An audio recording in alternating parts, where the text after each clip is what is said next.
Hi there, Sanmunani Mulweni. Welcome to Face Channel. If you're new here, please subscribe before the end of the video. If returning, thank you for love and support. I appreciate you. Uthando Nesthembu isho yetrenda South Africa trenda ngisho Isgaxa TV ikhona Showmax okwamanje. Showmax usizile sinesala kumzansi Magic 6 season 7 episode 16. Sekuvela ukuthi uTirelo lo kaSibindi akanandaba nokuba umamkhulu akaze benandaba nokuba umamkhulu akanandaba nama-positions. Yimanje sithando sami ngithe mina oTirelo ngoba bona abakafiki emshadweni sizosebenzisa Uthando Nesthembu amakhosikazi because wona aseshadile ukwenza ireference yezinye izinto. Kodwa mase sikhuluma ngobaba Mseleku ngise ngoba sibuka ngeso lesithembu mina nawe asikho kwisithembu so asikho isidingo sokuthi enye into esixabanise kakhulu mase ngithi ku 1 2 3 4 5 right and ngireviewer i-TV show. uTirelo akanandaba neposition ukuba umamkhulu amanga lawo ngiyeza ke kodwa kulelo phuzu ngapha kuThando Nesthembu uMseleku ukhuluma ngokuthi ku episode 16 episode yokugcina uMacele noMasawule bake benza ukuthi engakwazi ukusheshe eqhubeke nesithembu okusho ukuthi ukueda ezinye inamba. uMseleku uma ekhuluma uMasawule second wife unkosikazi uMseleku ungasekho emhlabeni. Ngithi ke mina ke uMacele ewumamkhulu uMasawule eseduze kaMacele abanaye umayeni ekhanda nompumelelo right because uyi-threat.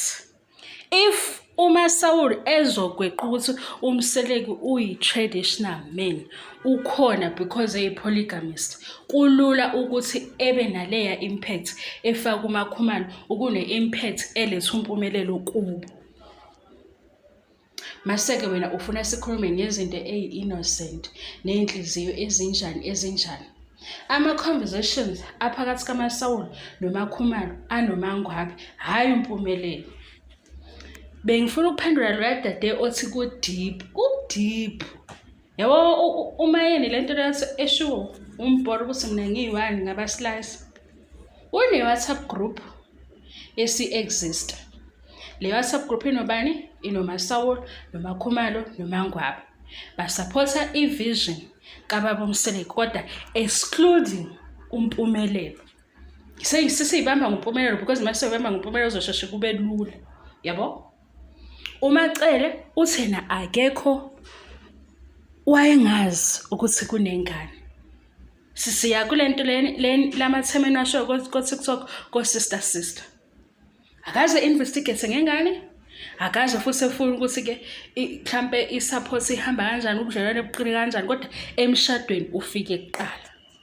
Ngibalelani ngezonke lezi zinto la amakhosikazi akaMseleku uma uzofika uthi lenhliziyo inje unamanga ngoba igoal bekukufika phambili kubona bonke and ukuthi bafika kanjani kwazi bona. Uyayizwa bona ngoba beku-TV show bazosilethela ngale ndlela abasilethela ngayo kodwa sena njengoba hlehla sibuka ukuthi uMseleku usekhulume ngesithembu ukuze kube khona unumber 2. Makukhona unumber 2 nonumber 3 kunengane. Leyo conversation leyo abahlangene nayo.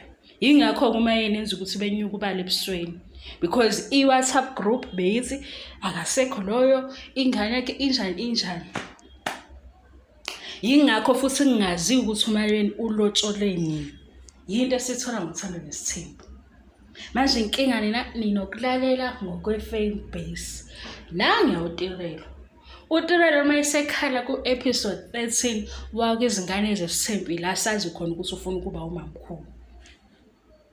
uTirelo leya feeling ayifila ngesikhathi esephatheni kalandla yokuqala ukuthi zonke izingane zavele zayo kwiside elodwa ekhona yena wasala nokuthi uzolandela umpumelelo into ayazi ukuthi ubezoqhubeka i-experience mayehlele kuleya position yokuba unumber 2. Mawuzothi ke mhlawumbe usenze ipeace nokuthi umpumelelo unje ngeke azabe umamkhulu esinye ke statement leso.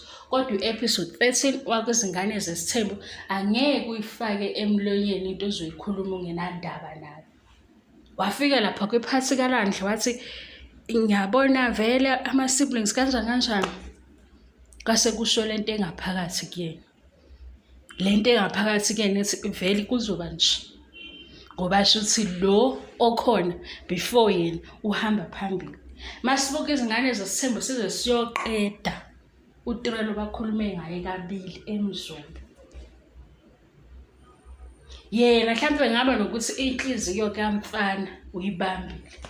Kodwa le yanto yokuthi igroup ingapha yonke angeke abe nendlela yokuthi alwisane nakho.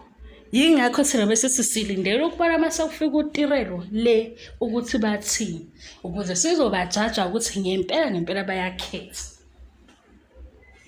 Leyo ukuthi akafuna ukuba umamkhulu sithatha amakhosikazi lapha kababa Mseleku ngeke beze besho one by one ukuthi ngangifisa ukuba number 1 because bayakwazi ama benefits akhona. Mseleku eseshintsha inamba demote unumber 2 eba number 3 unumber 3 eba number 4 ngoyindlela eyishintsha ngazo. Eyamayeni indaba inale yanto yokuba kunesithini esingisi lento leyo ukuthi into ejulile ekhona ngoba kuyona yonke into esizoyisho kunompumelelo ofika before yonke imishado. But ukubuya kaMakampumelelo kwenza abakhona benyukubali. Thatha kumana wakho ke ugcine kuwe. Umpumelelo ufike before imishado. Okusho ukuthi umpumelelo ube khona before imishado. Umseleku mase qala ijeni yesithembu iqala njengobaba wamasiko ogcina amasiko. Unkosikazi ke osupporta lo baba oseyipolygamist wayezoyishiya ngaphandle ingane kaMseleku ekhona before yena. Umpumelelo akafikanga egcekeni qala kubo kodwa usekhona. Yabo sisi deep ke yona. Manje sesiyibambe ngokuthi asimotivate lana sikhuluma ngothando nesithembu nokujula kwesithembu nezinto ezivela khona ezinye ezingeke zivezwe yi-TV show.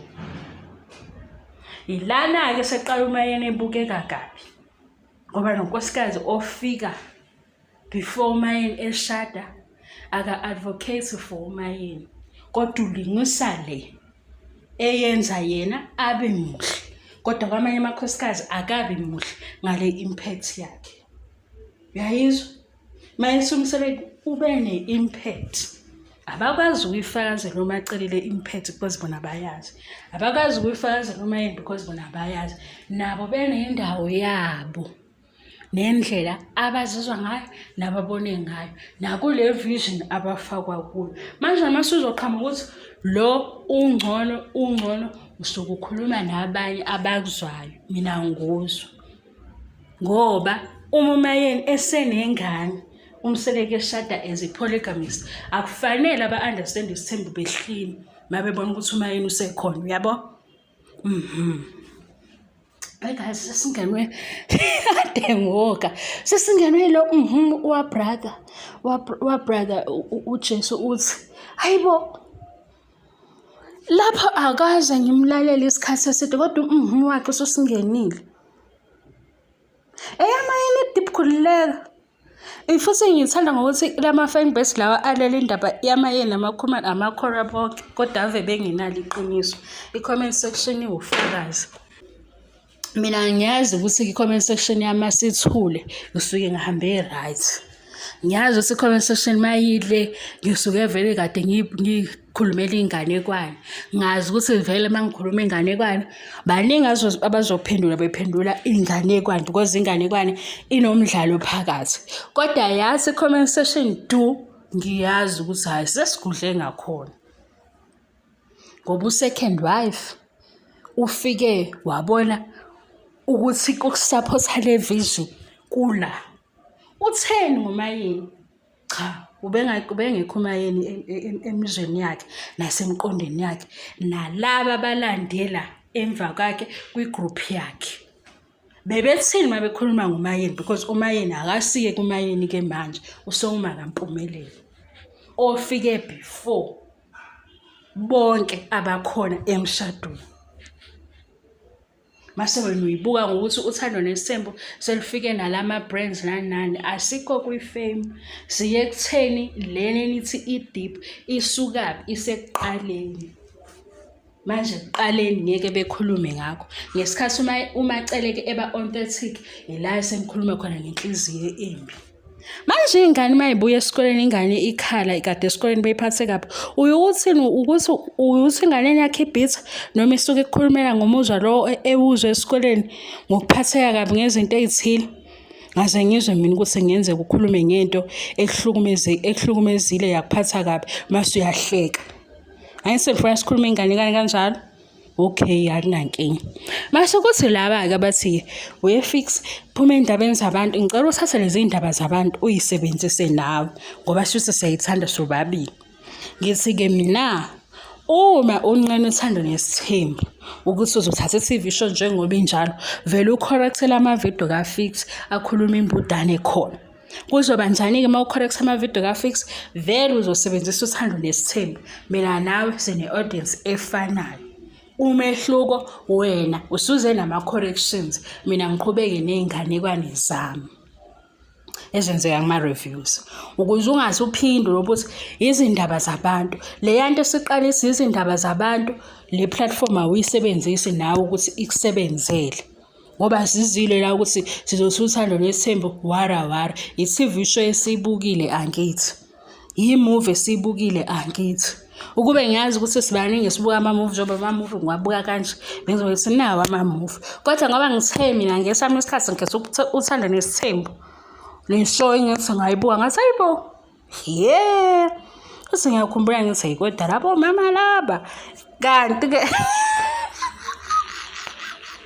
ngizocela sengikhuluma ngabo sengihleba ngabo ayingakushisi-ke i-decision eyenziwa yimi ne-choice eyenziwa yimi kodwa mawunobuhlakani bento ofisa ukuthi uyilethe la ilethe lehlukile mayingaveli ehlukile yenza yona le engenzayo nami ngendlela mhlawumbe uzoyibona ukuthi sizoba nomehluko ngoba sekukuningi kuyafana.